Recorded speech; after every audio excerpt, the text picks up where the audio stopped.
Sir ଆମର ସସ୍ପେକ୍ଟେଡ୍ cases ଯେଉଁଗୁଡ଼ାକ ଚାଲିଛି ଏବେ ସେଟା 4 ଜଣ ଅଛନ୍ତି। ଆଉ ତା ଭିତରେ ଆଉ ଗୋଟେ ପେସେଣ୍ଟ ଅଛି ଲଙ୍ଗ୍ ଟର୍ମ ଫିଭର ହେଲେ ଟୋଟାଲ୍ 5ଟା ପେସେଣ୍ଟ ଅଛନ୍ତି ତାଙ୍କୁ ସିଫ୍ଟ କରାହେଇଛି। ଆଗ ତାଙ୍କୁ ଗାଁରୁ କ୍ୟାରି କରିକି ଗୋଟେ ଡଙ୍ଗା ଘାଟ ଯେଉଁଟା ଅଛି ସେଠି ପର୍ଯ୍ୟନ୍ତ ଅଣାଗଲା ଟେମ୍ରା ପର୍ଯ୍ୟନ୍ତ।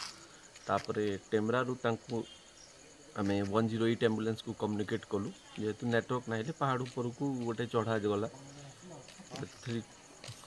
2-3 କିଲୋମିଟର ପାହାଡ଼ ଉପରେ ଚଢ଼ାଗଲା ସେଇଠୁ ଫୋନ୍ କରାଗଲା ଯେଉଁଠି ନେଟୱାର୍କ ଆସିଲା ସେଇଠୁ ସେ ବୋଟ୍ ଆମ୍ବୁଲାନ୍ସ ଆସିଲେ ସେଇଠୁ ବୋଟ୍ ଆମ୍ବୁଲାନ୍ସ ସାହାଯ୍ୟରେ ତାଙ୍କୁ କ୍ୟାରି କରିକି ଏପଟକୁ ଅଣାଗଲା। ଆସିଲା ପରେ ତାଙ୍କୁ ଆମେ ଆମର ଡିଷ୍ଟ୍ରିକ୍ଟ ହେଡ଼କ୍ୱାର୍ଟରରୁ ଆମର 2ଟା ଗାଡ଼ି ଆସିଥିଲା ଆମ୍ବୁଲାନ୍ସ 2ଟା ଦିଆଯାଇଥିଲା। ଆଉ ସେ ସବୁ ପେସେଣ୍ଟ ଆଉ ତାଙ୍କ ଆଟେଣ୍ଡାଣ୍ଟ ମାନଙ୍କୁ ଆମେ କ୍ୟାରି କରିକି ଆମେ ଡିଷ୍ଟ୍ରିକ୍ଟ ହେଡ଼କ୍ୱାର୍ଟରକୁ ପଠାଇ ସାରିଛୁ। ଏବେ ଜଷ୍ଟ ଗାଡ଼ି ଆମ ବ୍ଲକ ହେଡ଼କ୍ୱାର୍ଟର କ୍ରସ୍ କରିକି ବାହାରିଲାଣି। ଛୋଟ ଛୁଆ ଗୁଡ଼ାକ ଥିଲେ ସାର୍ ଆଉ ତାଙ୍କୁ ଆକ୍ଚୁଆଲି ଷ୍ଟାର୍ଟିଂରେ ମୋଟିଭେଟ୍ କରିବାଟା ବହୁତ ଡିଫିକଲ୍ଟ ହେଉଥିଲା। ଲୋକମାନେ ତାଙ୍କର ଯେଉଁ ଫ୍ୟାମିଲି ଲୋକ ଅଛନ୍ତି ସେମାନେ ପାହାଡ଼କୁ ପଳାଇଥିଲେ ତାଙ୍କ ବାପା ମାନେ କାମ ଫାମ କରିବା ପାଇଁ। ସେ ଗାଁକୁ ଯାଇକି ତାଙ୍କୁ ସେପଟ ଲୋକ ଲଗେଇକି ଖୋଜାଖୋଜି କରିକି ଆଣିକି କରିବାକୁ ଲେଟ୍ ହେଇଗଲା।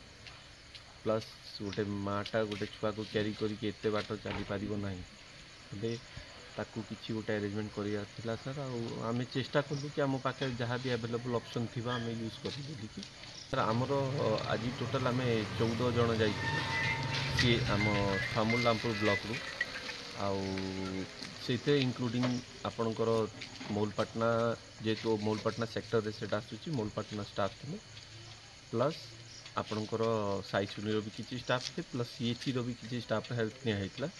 କାହିଁକିନା ଆମ ମନରେ ଆଗରୁ ଥିଲା କି ଆମକୁ ସେଇଟା ଜାଗାରେ ପେସେଣ୍ଟକୁ ସିଫ୍ଟ କରିବାରେ ଯଦି କ୍ରିଟିକାଲ୍ ପେସେଣ୍ଟ ଥିବ ଦେନ୍ ଆମକୁ ଅସୁବିଧା ହେଇପାରେ।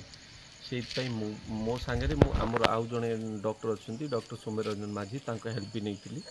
ଆଉ ଆମେ ସବୁ ମିଶିକି ଗୋଟେ ଟିମ୍ ନେଇଥିଲୁ ସୋ ଦ୍ୟାଟ୍ ଯଦି କ୍ୟାରି କରିବାକୁ ପଡ଼ିଲା କ'ଣ ପଡ଼ିଲା ଦେନ୍ ଆମ ପାଖରେ ମେନ୍ ପାୱାର ରହିବ ସାର୍। ସେଇଠି ସରାପାସ ଗାଁ ଯେଉଁଟା ଆପଣମାନେ କହୁଛନ୍ତି ସେ ଗାଁ ଗୋଟେ ଥିଲା। ଆଉ ଗୋଟେ ପେସେଣ୍ଟ ଆମେ ସରାପାସ ଗାଁକୁ ଗଲାବେଳକୁ ଟେମ୍ରା ଗାଁ ଅଛି ଟେମ୍ରା ଗାଁକୁ ବି ଆମେ ଟଚ୍ କରିଥିଲୁ। ହେଲେ ଯେହେତୁ ଯାଉଛୁ ମାନେ ପାଖାପାଖି ସବୁ ଗାଁକୁ ଟଚ୍ କରିବା କଥା ହେଲେ ଆମେ ଟେମ୍ରା ଗାଁରେ ବି ଟଚ୍ କରିଥିଲୁ। ସେଇଥିରୁ ଗୋଟେ ଟିକେ ଲାଗିଲା ସସ୍ପେକ୍ଟ କେସ୍ ତାକୁ ବି ଆମେ ଆଣିଛୁ।